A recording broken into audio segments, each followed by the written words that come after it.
안녕하세요. 벌써 3주차 수업을 시작하게 되었는데 제 소개 지난주 생각해 보니까 제 소개도 변변히 하지 못한 것 같아요. 그래서 간단하게 소개를 드리면은 1학기 때 물론 제 강의를 들으신 분들이 이번 2학기에도 강의 듣는 분이 많은 걸로 제가 파악을 했는데 일단 1학기 때도 뭐 어영부영 하다 보니까 소개도 변변히 하지 못한 것 같고, 그래서 저는 원래 대학에서 식품영양학과 교수로 재직을 했습니다. 하다가 지금은 식품기술사로서 한 식품기술사가 2005년도에 합격을 하고 그 자격 취득을 해서 기술사로서 쭉 활동을 하고 있습니다. 그래서 그 전에 제가 재직을 할 때 뭐 식생활관리라든가 식사요법이라든가 뭐 영양학이라든가 이런 데 대한 강의를 했던 것들이 쭉 기초가 돼서 지금 강의를 하고 있는데, 실제 제가 이제 이렇게 뭐 식용과에 학교 계시는 교수님들도 계시고 또 여러분들도 나와서 또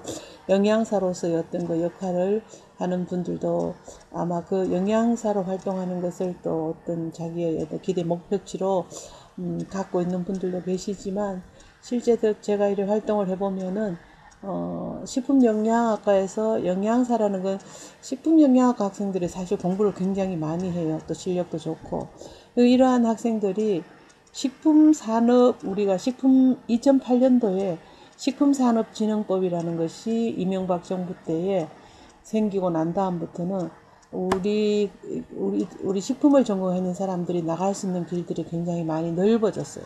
예전에는 식품산업이라고 봐야지 식품 공장이 대기업이라든가 뭐 중견기업 몇 개 이렇게 많지가 않았는데, 지금은 아주 식품 회사들이 굉장히 많습니다. 그러다 보면 거기는 품질 관리인도 실제적으로 필요하고, 또 물론 영양사들이 필요하겠죠. 왜냐하면은 거기 큰 기업 같은 경우에는 또 뭐 집단급식소를 운영해야 되기 때문에 그러한 것도 있겠지만, 품질 관리를 한다든가 식품 또 어떤 그 실험실을 운영을 하기 위해서 필요한 뭐 자가 품질 검사를 외부에 맡기더라도 자체 내에서 할 수 있는 그런 실험실 운영이 되는 그런 기업과 같은 경우를 또 뭐 취업을 한다든가, 또 지금 여러분들 다 잘 아는 해썹이라는 이런 그죠 그러니까 식품안전관리 인증에 대한 것들을 그러한 것들을 대부분의 올해 2020년 12월 1일까지는 대부분의 회사들이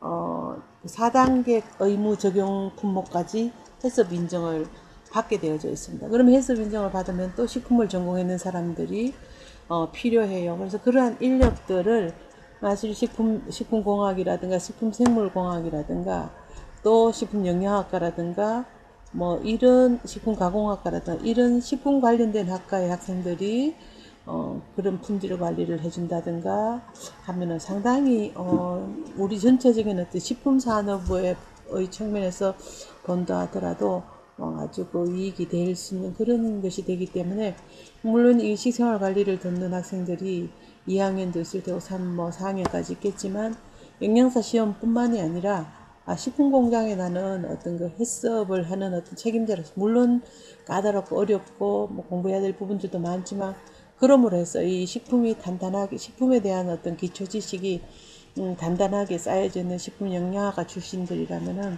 아주 잘 어떤 그 여러분들의 그 미래를, 여기 미래가 나오니까 얘기하는데 미래를 잘 설계해 갈 수 있으리라고 생각을 하고 일부러 제가 수업 들어가기 전에 제 소개를 했습니다. 저도 이제 교수를 했던 교직에서 부교수로 퇴직을 했는데, 교수로서 대학에 몸을 담고 있던 그런 시간들보다도 기술사로서 활동했는 시간이 이제 더 넘어서 버렸어요. 하다 보면은 여러 매력들이 있고, 또 제가 그 고문이라든가 이렇게 식품회사 관련해 가지고 활동을 하다 보면은 식품영양학과 학생들을 보면 참 반갑기도 하고, 또 잘 일들을 잘 이렇게 해결해 나가고 있어요. 그런 거 보면은 여러분들이 진로에 있어서 고민을 한다면은 그런 부분들도 좀 필요하지 않겠나. 저 무슨 말인가 하면은 진로를 꼭 식품 이렇게 영양사, 물론 영양사나 위생사 중요하겠지만 또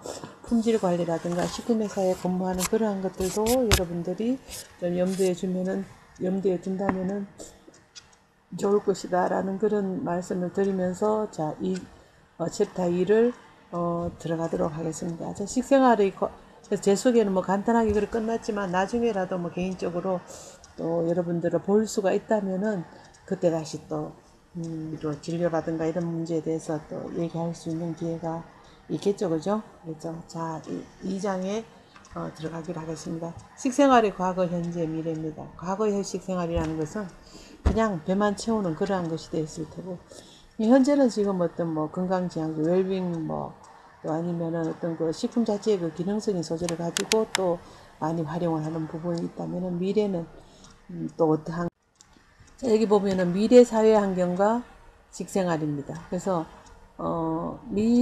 지금은 어떤 거 전통을 개선한다든가 이러한 것들이 아주 약화가 되어져 있습니다. 그러다 보니까 가정에서는 가공하는 시판 어떤 뭐 양념이라든가 하는 거, 예를 들어서 뭐 고추장, 간장, 뭐 된장, 그 외에 그저 그러한 어떤 거 시즈닝, 양념류와 같은 것도 아니면은 장류와 같은 거 이런 것들은 집에서 만들지 않고 시판되어진 걸 사용하더라. 그리고 가정에서 각자 좋아하는 완전 조리식품을 개봉해서 먹는다. 가공식품들을 많이 먹는다. 또 외래의 식문화만을 선호한다. 이러다 보니까 세대를 거치면서 전해져오던 그 집만의 손맛이 사라지고 가정에서의 서로 다른 식문화가 각각의 어떤 그 가정마다의 다른 식문화가 쇠퇴해 갈 것이라는 얘기죠.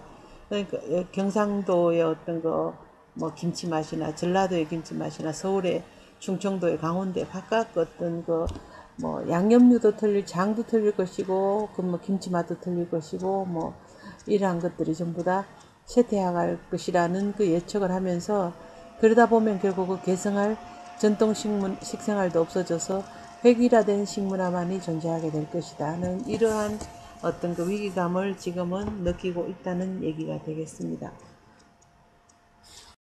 자, 그 다음에 보면은 자연 친화적 가치관과 식생활. 지금 패스트푸드 식품을 바른지 미국에서는 오히려 사회 전반에 걸쳐서 나쁜 영향을 미치는 주범으로 패스트푸드 식품을 주목을 하고 있다. 그래서 패스트푸드라면은 대량 생산을 하고 할 수 있고 규격화되어 있고 산업화되어 있고 기계화되어 있고 예를 든다면은 뭐 햄버거 가게에 가면은 포테이토 감자 튀김과 같은 것들을 대량 생산하고 규격화하고 산업하고 기계화했죠. 그럼 이러한 것들이 이제는 자연 친화적이고 하는 어떤 그런 가치관이 높아지면서 슬로우 푸드 운동이라든가 로컬 푸드 운동, 그 다음에 로하스 운동 이렇게 해서 이런 것들이 이제 전 세계적으로 확산되어지는 그런 움직임을 보여준다 얘기입니다. 이 슬로우 푸드라는 것은 그 뒷페이지도 그 패스트푸드에 대항해서 어떤 그 지역 특성과 수공업적 생산, 유통, 전통적인 맛과 문화를 살린 음식과 식생활 양식을 추구하는 운동이다. 이렇게 해서 현재는 국제 규모의 운동으로 전개되고 있고 향후 더욱 확산될 전망이라는데 이 슬로우 푸드는 로마의 휴일을 사진을 찍은 그 트레비 분수 앞에 이태리에 그 앞에 그 맥도날드 가게가 생기게 됩니다. 1988년인가 그렇게 생기니까 그 이태리에서 이런 그 맥도날드까지 이렇게 들어온다면은 다른 우리가 먹는 식품에까지 이 천천히 익는 어떤 그 미약, 숙성되는 미약 식품이라는 것들에 대해서 아주 그 위기감을 느끼다 보니까 이제 슬로푸드 운동이 일어나게 됩니다. 그래서 이게 이제 그 슬로푸드 마을, 뭐 슬로우 마을이라든가 이런 것들도 이런 국제 기구에서 제가 제일 뒷페이지에 실제적으로는 조금 찾아가 적어놨는데 이러한 것들이 인정을 받아야지만 슬로푸드 마을이라는 그 어떤 인정을 주게 되고 그 다음에 또 우리나라에서 그러니까 한 5년 전인가요? 4년 전에 남양주에 그 이제 슬로푸드 운동 그 세계적인 대회가 있어가지고 우리가 개최한 적이 있는데 이처럼 그죠? 이런 그 슬로푸드 운동이 일어나가지고 패스트푸드의 어떤 대항에서 미래에는 이렇게 천천히 익히는 그런 식품들이 오히려 인간의 어떤 그 전통적인 맛도 중요하고 우리 건강한 식생활을 유지할 수 있겠다 해서 슬로푸드 운동이 일어나게 됩니다. 그래서 로컬 푸드는 또 농산물의 산지의 식탁까지 거리에 착안한 거. 이거는 결국은 제가 지난 시간에 말씀드렸듯이 어떤 그 저탄소 운동, 녹색 소비 운동, 즉 만약에 그 산지에서 식탁까지 이동 거리가 멀면은 여기에서 가지고 오는 어떤 이동 거리 동안에 휘발유 자동차를 이용한다든 하면은 그 자동차가 내는 뭐 메탄가스라든가 CO2라든가 이런 것들이 결국은 자연환경을 파괴시킨다. 이렇게 해서 가능하면은 로컬 푸드를 이용해라. 또 제 지역에 있는 뭐 일본의 그 지산지소 운동과 비슷하겠죠, 그죠? 그래서 이러한 로컬 푸드는 가능한 한 가까운 곳에서 생산된 농산물을 소비하는 것이 식품의 안정성을 높이고 또 수송에 따른 환경오염을 경감시키기 때문에 자연 친화적 가치관과 더불어서 계속 지속적으로 우리의 식생활을 이끌어갈 수가 있다는 그런 얘기가 되겠고요. 로하스는 건강이나 환경, 사회정의, 자기발전과 지속적인 삶의 가치를 둔다. 이렇게 해서 웰빙적인 생활과 공통점이 많지만 단순히 웰빙을 추구하는 보보스족, 보보스족이라 하면은 부르조아 물리적 실리와 보헤미안의 심리적 어떤 정신적인 풍요를 동시에 누리는 미국의 새로운 상류 계층이래요. 그래서 1990년대 젊은 부자를 상징하는 그런 용어가 되었다는 겁니다. 그래서 이 로하스 소비자는 보다 강도 높은 환경 친화적이고 생태학적이고 에너지 효율적인 제품을 소비하는 그런 경향이 있습니다. 그리고 또 이 로하스 소비자의 특징은 친환경 제품을 선택을 하고 환경보호에 적극적으로 참여를 하고 재생 원료를 사용한 제품을 구매를 한다든가 지속 가능성이 있는 그런 제품을 구입하는 데에 추가적인 비용을 더 들이더라도 아까워하지 않는다. 로하스는 주변의 친환경 제품의 기대 효과를 적극적으로 홍보를 하고 지구 환경에 미칠 영향을 고려해서 구매를 결정하고 그 다음에 전체적인 어떤 그 사회를 생각하는 의식이 있는 삶을 영위한다. 뭐 지속 가능한 농법으로 생산된 제품을 선호한다. 이렇게가 혹시 여러분들 교재를 갖고 있다면은 책 50페이지에 있습니다. 이게 지금 잘못됐는데 50페이지에 보면은 이렇게 나옵니다. 그래서 그걸 한번 참고해 보시면 50페이지인가요? 34페이지인가요?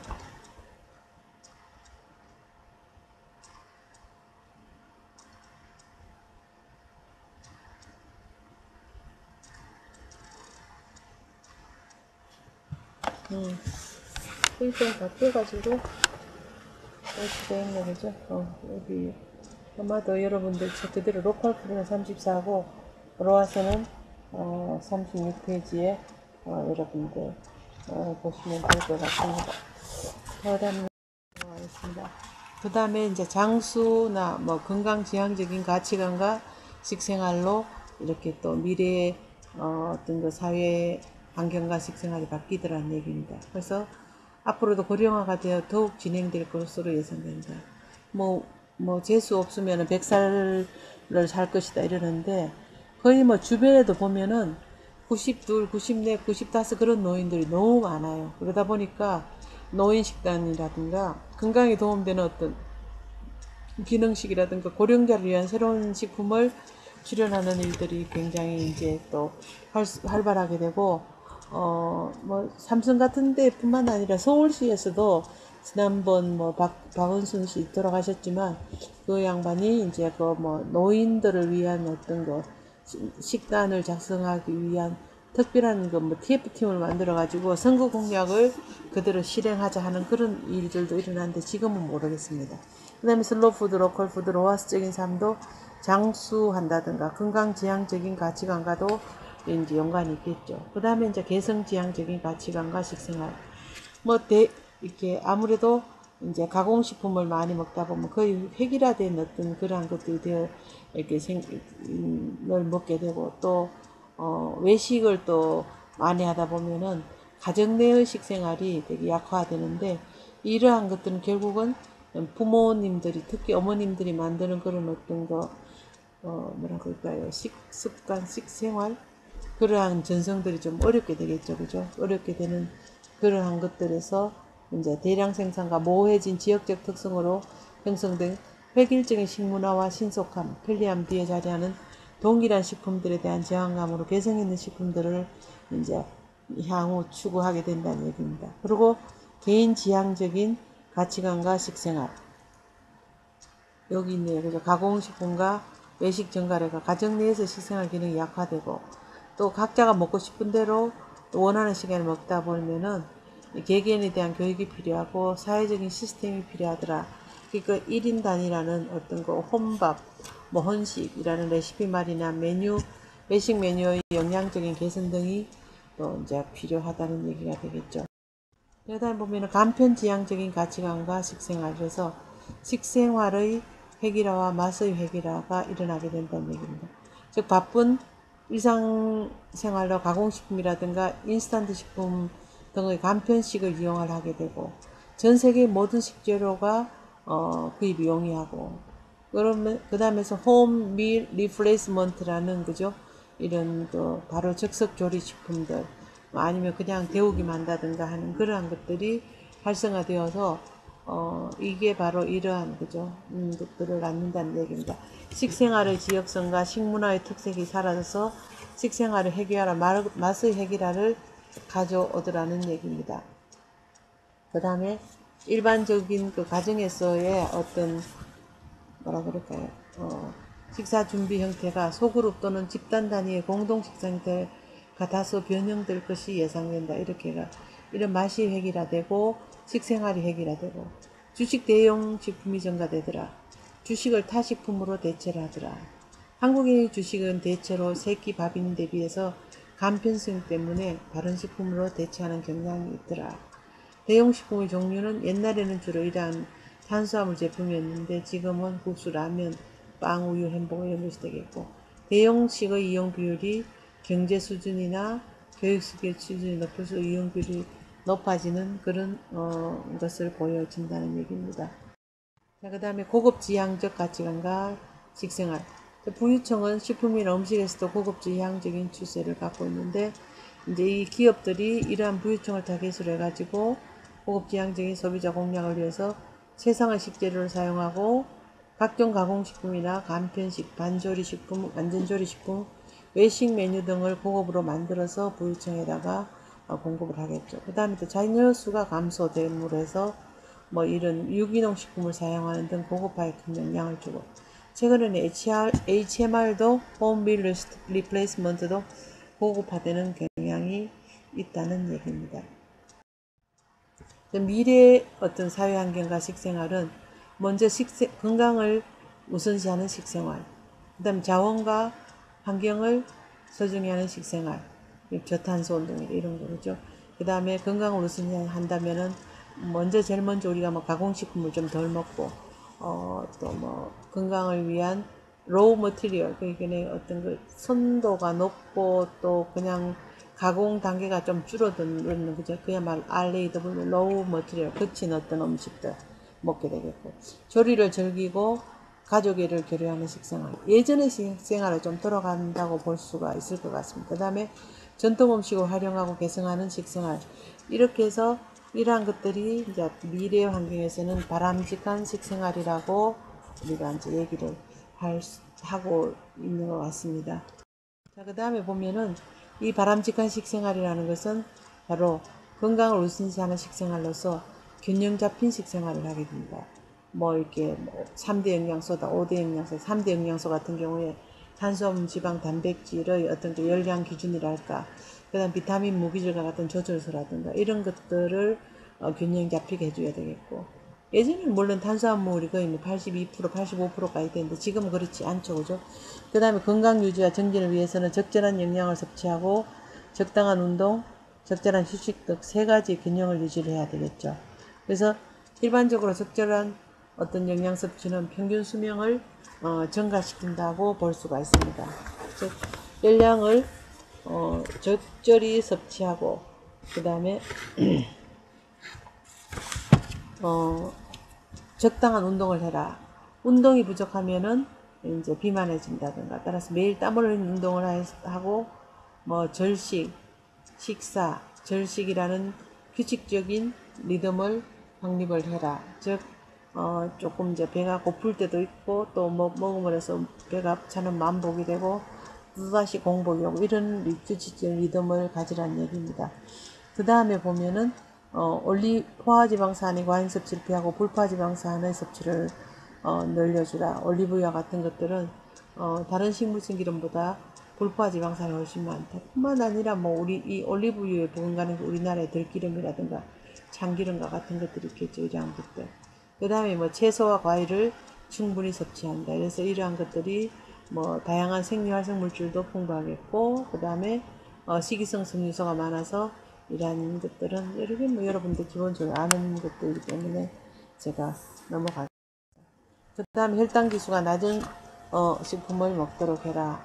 즉 설탕과 가루로 된 전분 가공식품이나 이러한 것들보다는 전곡류, 그리고 껍질 안 벗기고 거친 음식, 이러한 것을 섭취할 때보다 혈당이 더 급상승이 된다는 얘기. 왜냐하면 정제가 되어버렸기 때문에. 그러면 인슐린 저항성이 유발된다. 인슐린이 많이 나온다는 얘기죠. 이러한 것들 먹으면은 일단 혈당이 먼저 싹 올라가면은 인슐린 혈당치를 낮춰줘야 되기 때문에 그 췌장의 랑게르한스슨 베타세포에서 나오는 인슐린이 나오게 되고, 인슐린 저항성이 자꾸 유발하다 보면 결국은 다른 글루카곤이라는 것들도 나오게 되고 해서 이러한 베타셈의 고장이 날 수가 있다는 얘기입니다. 체지방 합성과 저장률을 높여서 비만을 줄인다. 인슐린이 체지방 합성을 하거든요. 왜냐하면은 혈당에 있는 당을 가져와서 지방을 합성을 하게 되고, 그래서 비만 처리하게 되고. 그 다음에 칼슘을 충분히 섭취를 해라. 그 다음 칼슘 부족 원인으로는 골다공증은 수명이 짧았던 과거에는 문제가 안 됐으나 수명이 연장하면서 건강한 노후를 위해서는 꼭 유의를 해라. 그리고 뭐 칼슘 부족은 꼭 칼슘이 많이 들어있는 우유라든가 뭐 치즈라든가 뭐 그 배치에 먹는 뭐 이런 식품, 뭐 멸치 이런 것뿐만 아니라 또 칼슘 흡수를 도와줄 수 있는 적당한 운동이라든가 비타민 D를 합성할 수 있는 어떤 그 햇빛을 본다든가 적당한 충격을 위해서 운동을 한다든가 이렇게 하면은 이런 칼슘들이 뼈에 이행되어서 뼈가 튼튼하게 된다고 볼 수가 있겠죠. 그 다음 나트륨의 섭취량은 줄여라 해서, 나트륨은 식물성보다는 동물성이 더 많이 함유되어 있고, 간장, 된장, 고추장 기본 조미료는 주성분으로 갖가지 음식에 사용하는데 이게 이제 많이 넣지 말라는 얘기죠. 그 다음에 또 가공식품 대신에 자연식품을 권장한다. 이렇게 해서 이러한 것들이 바람직한 식생활이라는 얘기입니다. 기본적으로 여러분들이 다 알고 계시는 부분들이라 그냥 읽고 넘어가요. 그 다음에 바람직한 식생활을 위한 것으로서 이제 또 자연식품을 섭취를 권장하라. 가능하면 거친 음식, 자연식품을 섭취를 하라는 얘기인데, 최근 미국이나 유럽에서는 자연식품으로의 회귀현상이 나타나고 있다. 예전으로 다시 돌아가더라는 얘기입니다. 그러니까 많이 가공을 하고 거칠지 않고 단맛이 좋고 섬유소가 적고 이러한 것들을 먹으니까 그에 따라서 여러 가지 어떤 뭐라 그럴까요? 병폐 현상이라 그럴까요? 이런 것들이 나타나니까 다시 이제 이렇게 회귀 현상이 나타나고, 자연의 시간에 맞춰서 정성을 기운 재료들로 시간과 정성을 다해서 만든 음식을 즐기고 삶에 대한 여유를 찾고자 하는 그런 것을 권장하는 것이 바람직한 식생활이라고 본다면 이것이 바로 앞서서 제시한 슬로푸드 운동이다. 이 슬로푸드 운동에 대한 것들이 제가 하나 적어놨어요. 슬로푸드 운동이 발생하기 전에는 80년대 중반입니다. 80년대 중반에 로마 명소로 로마의 그 트레비 분수 앞에 있는 트레비 분수가 있는 그 에스파냐 광장에 맥도날드가 문을 열었어요. 뭐 여기서 제공하는 패스트푸드가 이탈리아의 식생활 문화를 망친다는 위기를 낳게 되자 이때부터 슬로푸드 운동을 벌이기 시작했다고 합니다. 그래서 86년 이탈리아 북부 피에몬테주의 브라마을이라는 곳에서 슬로푸드 운동이 시작되었는데, 이때 보라라는 식생활 문화 잡지 편집자였던 이제 칼로 페트리니가 이탈리아 아르치 문화협회라는 단체의 한 부분으로 아르치라는 그 문화협회에서 고라라는 어떤 그 편집자라는 미국 음식의 모임을 시작한 것이 이때가 이제 처음 시작이라는 얘기예요. 그래서 아르치 자체는 이 문화협회는 120만 명 이상의 회원을 갖고 있는 풀뿌리 이탈리아 문화의 부흥운동 조직입니다. 토착 문화와 관계를 기반으로 해서 이제 슬로푸드 인연과 밀접한 관계가 있다. 이때부터 시작을 하는 거죠. 그래서 슬로푸드 운동은 안티 맥도날드 운동이라고도 불리워지고 비만이나 당뇨 등을 일으키는 패스트푸드의 반기를 들고, 왜냐하면 여러분들도 맥도날드 같은 거를 이제 먹어봐서 알겠지만 실제 미국 가서 맥도날드 햄버거를 먹으면 훨씬 더 짭니다. 짜고 또 패티 같은 거 거기 들어가는 야채 같은 건 아주 조금 들어있지만도 이러한 것들이 얼른 먹기는 좋지만 빨리 먹게 되고, 그죠? 또 탄산음료 같이 들어 먹다 보면은 비만이나 당뇨와 같은 것들을 같이 수반할 수가 있다는 얘기죠. 그래서 여기에 어떤 그 반기를 들어서 정성이 담긴 전통 음식으로 건강한 먹을거리를 되찾자는 그런 취지로서 이 슬로푸드 운동이 일어나기 시작합니다. 그래서 이 슬로시티라는 것은 국제 슬로시티 연맹의 승인을 얻어야지만 슬로시티 명칭을 사용할 수가 있다. 지금까지도 계속 이어나고 있고, 우리나라에서도 요즘은 이제 슬로푸드 운동을 많이 벌이고 있는 상태죠. 그죠? 여기까지 첫째 시간 수업은 여기서 마치도록 하겠습니다. 수고하셨습니다.